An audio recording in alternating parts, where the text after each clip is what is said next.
नमस्कार दोस्तों, welcome to Hindi Anmol online channel. आइए हम लोग देखते हैं भाषा।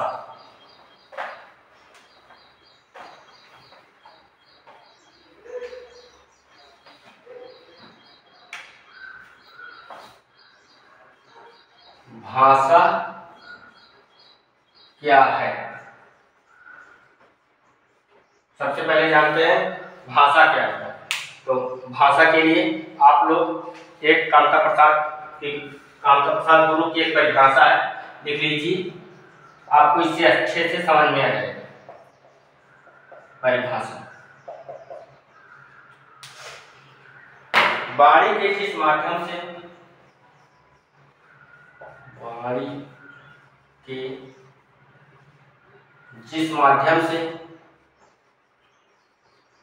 जिस माध्यम से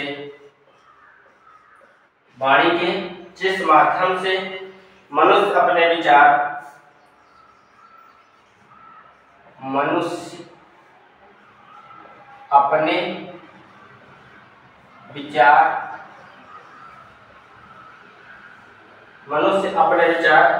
दूसरों पर प्रकट करता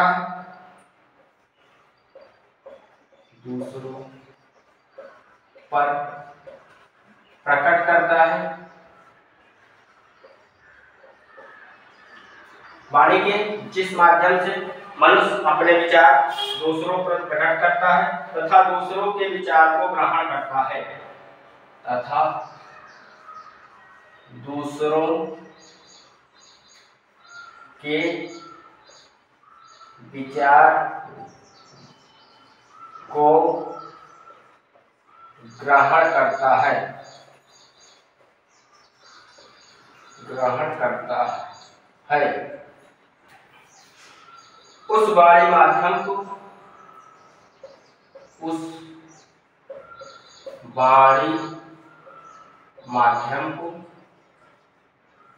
उस वाणी माध्यम को भाषा कहते हैं।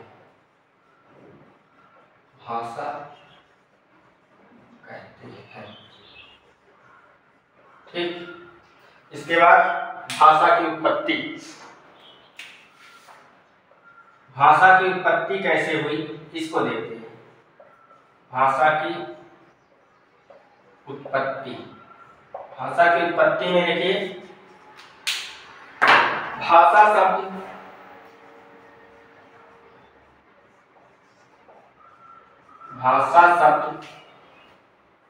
संस्कृत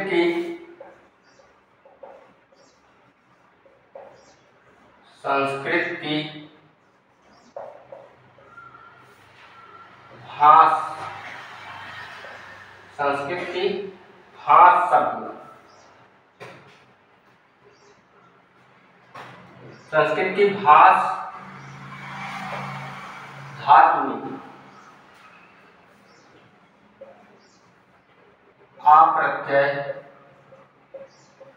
आ प्रत्यय के योग से बना है। भाषा शब्द संस्कृत की भाष धातु में आ प्रत्यय के योग से बना है, जिसका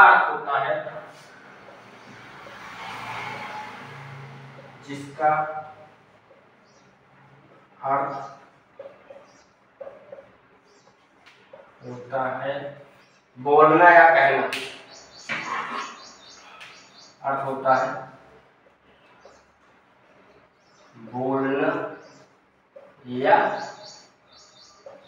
कहना। ठीक, इसके बाद भाषा के रूप। अगली हेडिंग डालिए, भाषा के रूप। भाषा के रूप कौन कौन से हैं? भाषा के दो रूप, एक मौखिक और दूसरा लिखित। ठीक,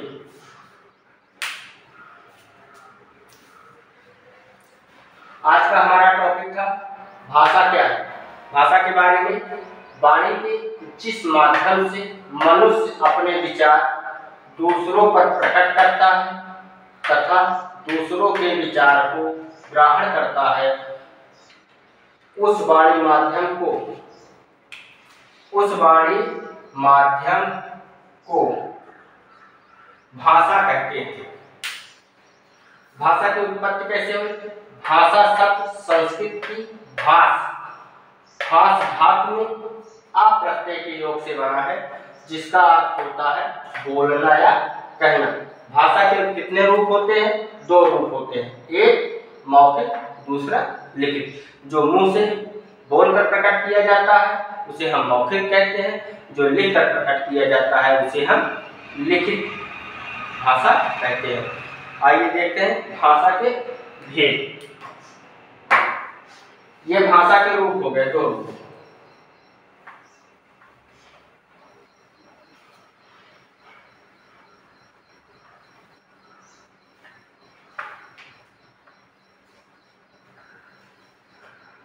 क्या लिखने का समय नहीं दिया क्या आप लोगों को?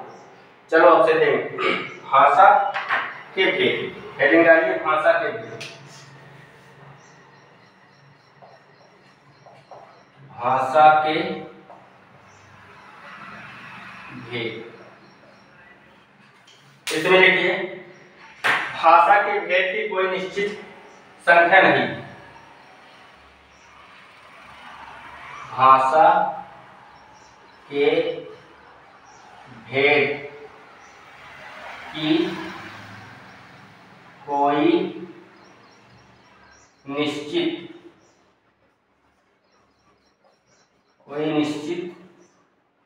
संख्या नहीं।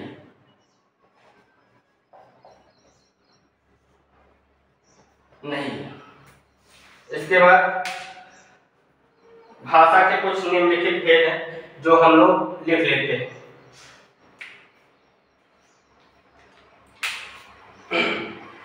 भाषा के निम्नलिखित भेद।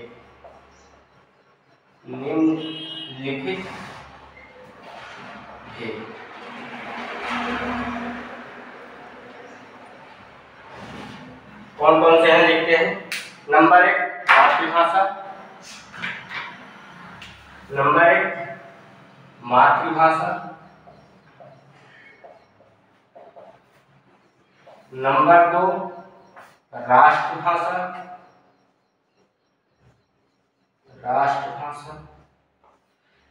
नंबर 3 राजभाषा।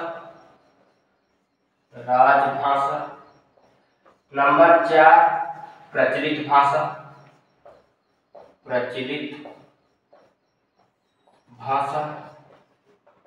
नंबर 5 मृत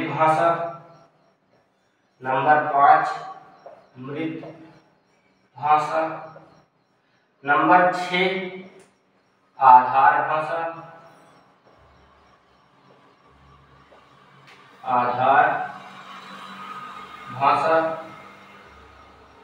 नंबर 7 अधेय भाषा।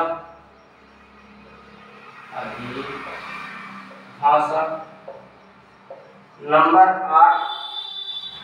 8 क्या? सांकेतिक भाषा।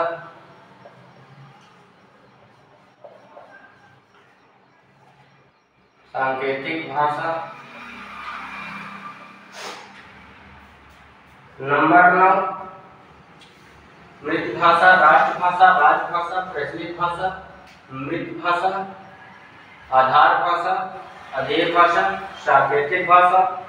इसके बाद संपर्क भाषा, द्विभाषा, संपर्क भाषा। 10 पे द्विभाषा।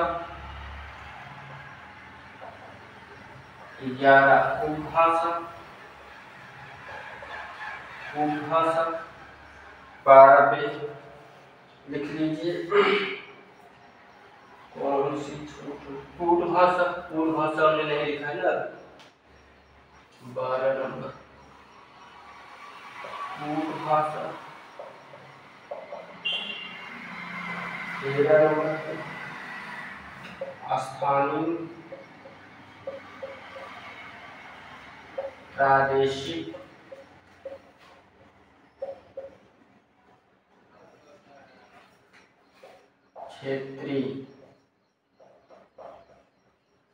क्षेत्रीय भाषा। और 14 नंबर पे आप लिख लीजिए सहभाषा।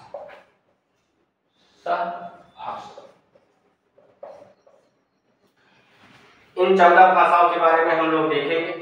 कौन सी भाषा, मृत भाषा किसे कहते हैं, मातृभाषा किसे कहते हैं, विभाषा किसे कहते हैं, उपभाषा किसे कहते हैं, कूट भाषा किसे कहते हैं।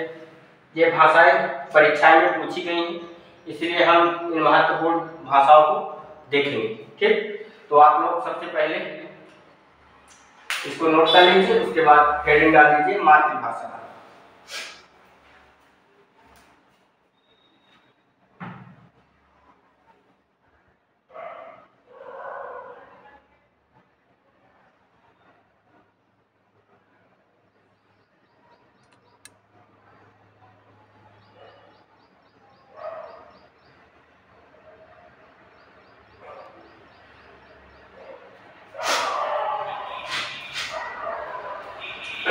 हो गया, दिखाते हैं इसको। बहुत ज्यादा ऊपर नहीं दिखेंगे, दिखाई नहीं पड़ता है, समस्या होती। दिखाई ना बोल रहे आप लोगों को। हेडिंग डालिए मातृभाषा। मातृभाषा इसके अंतर्गत देखिए, बच्चा जन्म के उपरांत, बच्चा जन्म के उपरांत, बाद में जन्म के उपरांत, बच्चा जन्म के उपरांत सबसे पहले अपने माता पिता, सबसे पहले अपने माता पिता, सबसे पहले अपने माता पिता, परिवार समाज से, परिवार समाज से जिस भाषा को सीखता है, जिस भाषा को सीखता है, जिस भाषा को सीखता है उसे उसकी मातृभाषा कहते हैं। उसे उसकी मातृभाषा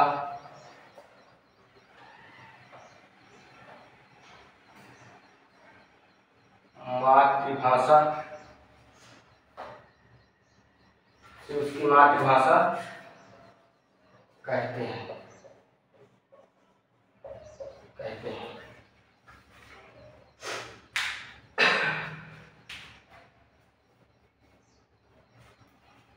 बच्चे के मानसिक विकास के लिए सबसे ज्यादा महत्वपूर्ण मातृभाषा ही है।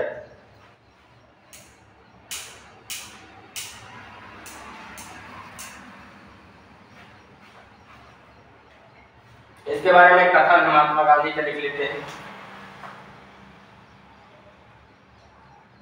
मातृभाषा के महत्व को स्पष्ट करते हुए महात्मा गांधी ने कहा, महात्मा गांधी ने कहा, क्या कहा देखते हैं। ने कहा क्या कहा, बच्चे के मानसिक विकास के लिए, बच्चे के मानसिक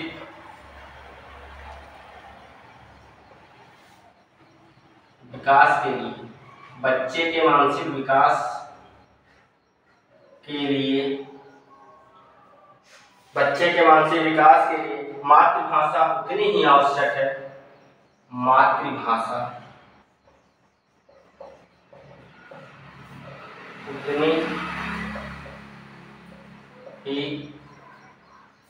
आवश्यक है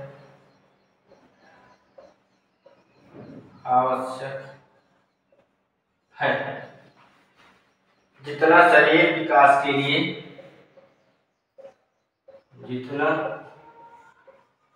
शरीर विकास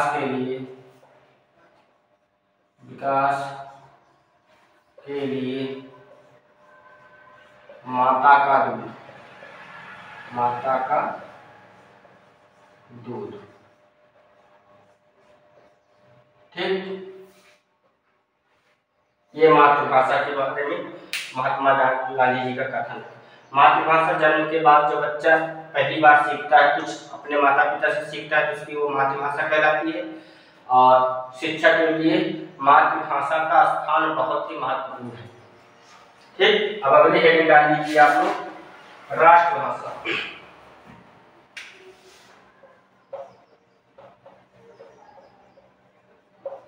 राष्ट्रभाषा ये क्या है? राष्ट्रभाषा जिस भाषा को किसी राष्ट्र की अधिकांश जनसंख्या, जिस भाषा को किसी राष्ट्र की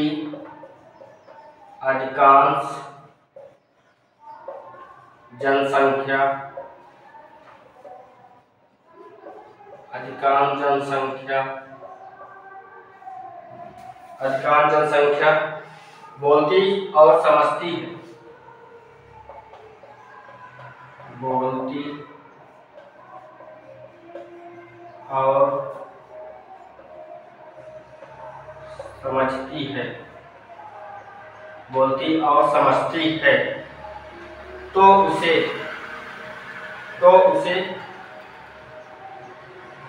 नहीं, ऐसे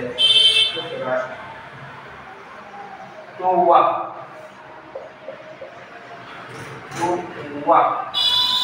उस राष्ट्रभाषा, वह उस राष्ट्र की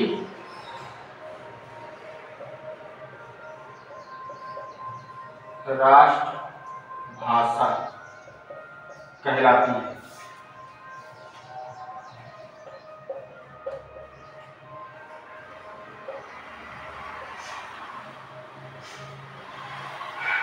राष्ट्रभाषा किसे कहते हैं? जिस भाषा को किसी राष्ट्र की अधिकांश जनसंख्या बोलती है और समझती है, तो उसे उस राष्ट्र की राष्ट्रभाषा कहते हैं, ठीक है।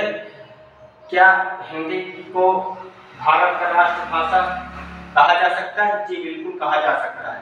लेकिन यदि ये पूछा जाए कि हिंदी की राष्ट्रभाषा, हिंदी क्या भारत की राष्ट्रभाषा है, अगर किसी संविधान में लिखित है, तो ये बात कहीं पर लिखित नहीं है। तो ये पॉइंट नोट डाउन कर लीजिए, आप जो नोट कर लो, नोट। भारतीय संविधान में कहीं भी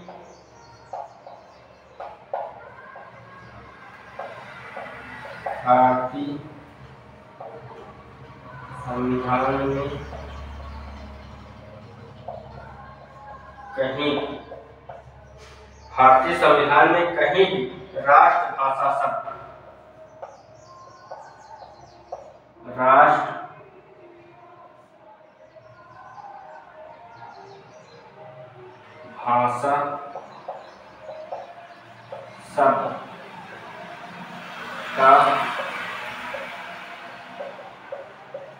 उल्लेख नहीं, ठीक।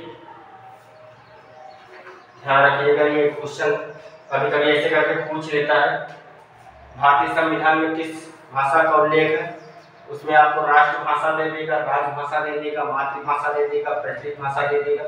तो ऐसे आप राष्ट्रभाषा टिक कर देंगे कि ये गलत हो जाएगा, क्योंकि कहीं पर संविधान में राष्ट्रभाषा का उल्लेख नहीं है, राजभाषा का उल्लेख है। जो प्रशासनिक कार्य किए जाते हैं वो राजभाषा में किए जाते हैं, इसीलिए राजभाषा का उल्लेख है, राष्ट्रभाषा का उल्लेख कहीं नहीं है। ठीक, अब ये हिंदी ऐसे ज्यादा क्यों हो गए, मतलब कि राष्ट्रभाषा क्यों घोषित हो गई, क्योंकि यहाँ की अधिकांश जनसंख्या हिंदी बोलती है, इसीलिए हिंदी यहाँ की राष्ट्रभाषा घोषित हो गई है। ये लिख लिए हैं आप लोग, मिटा दें। अच्छा, थोड़ा सा इसमें और लिख लो, कहाँ लिखे, यहाँ नीचे लिख लेते हैं। ठीक, हिंदी का प्रयोग, हिंदी का प्रयोग, हिंदी का प्रयोग भारत की अधिकांश जनसंख्या, भारत की अधिकांश जनसंख्या, भारत की अधिकांश जनसंख्या द्वारा किया जाता है, द्वारा किया जाता है, द्वारा किया जाता है। अतः हिंदी, अतः हिंदी, अतः हिंदी स्वतः, अतः हिंदी स्वतः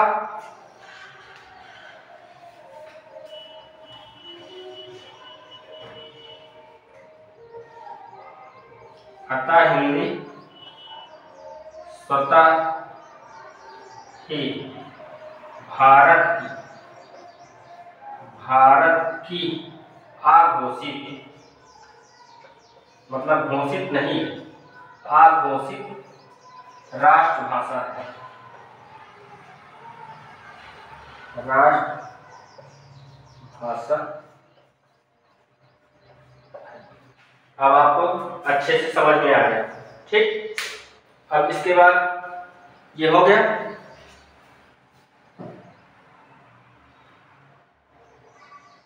लिख लिए? ठीक, अब इसके बाद देखिए राजभाषा।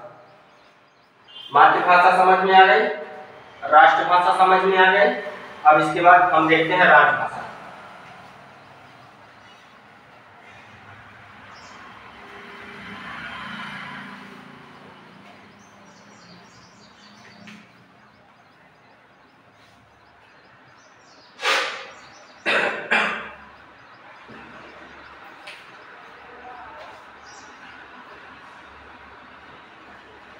राजभाषा ये है संविधान, इसके बारे में देखते हैं क्या है। संविधान द्वारा जिस भाषा को, देखिए संविधान द्वारा जिस भाषा को, जिस भाषा को, संविधान द्वारा जिस भाषा को राजकाज, राजकाज या राजकार्य,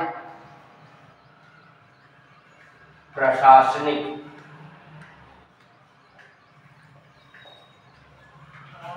प्रशासनिक कार्य,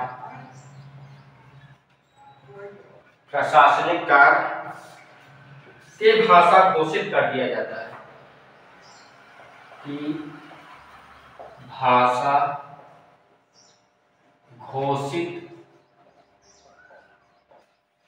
कर दिया जाता है, कर दिया जाता है। संविधान द्वारा जिस भाषा को राजकाज या प्रशासनिक कार्य की भाषा घोषित कर दिया जाता है तो उसे राजभाषा कहते हैं, तो उसे राजभाषा भाषा कहते हैं तो उसे राजभाषा कहते हैं।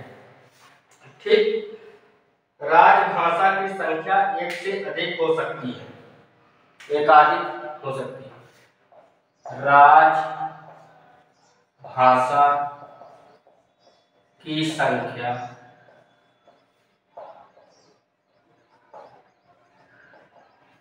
एकाधिक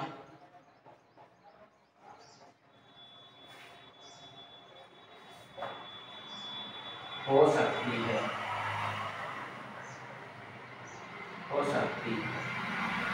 ठीक, राजभाषा की संख्या एकाधिक हो सकती है।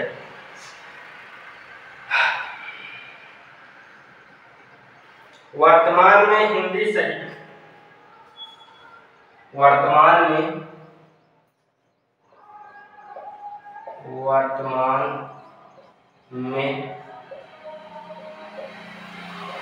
हिंदी सहित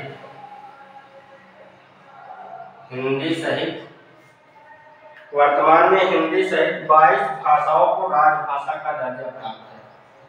22 भाषाओं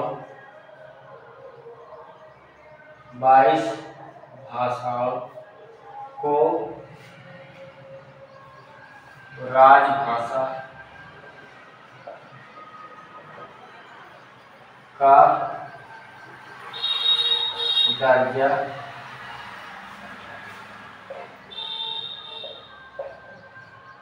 प्राप्त है। ठीक, इसका उल्लेख कहाँ मिलता है? 8वीं अनुसूची में, संविधान के 8वीं अनुसूची और अनुच्छेद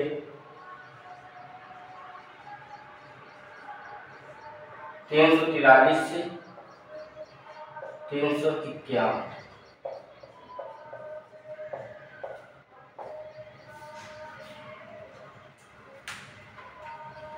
राजभाषा संविधान द्वारा जिस भाषा को राज्य का प्रशासनिक कार्य की भाषा घोषित कर दिया जाता है उसे राजभाषा कहते हैं। भारत में कितने भाषाओं को राजभाषा घोषित किया गया है? 22 भाषाओं को राजभाषा घोषित कर दिया गया। हिंदी सहित 22 को राजभाषा के रूप में घोषित कर दिया गया है। और इसके बाद देखते हैं हम लोग प्रचलित भाषा।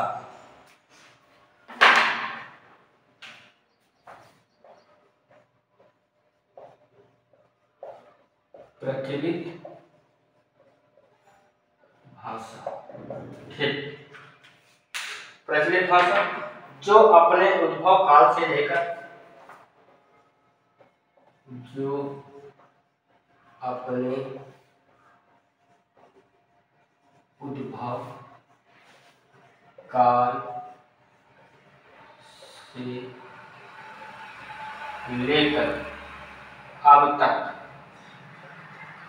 अब तक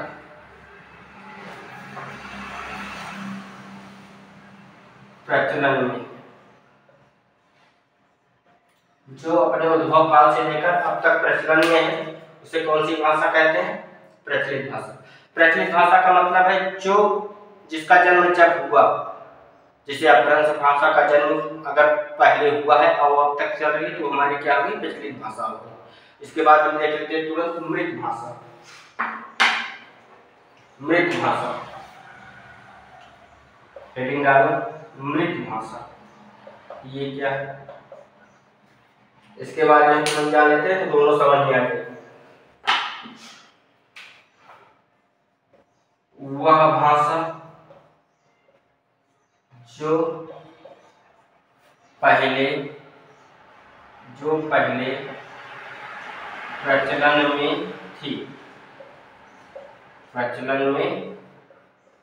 थी किंतु अब प्रचलन में नहीं, किंतु अब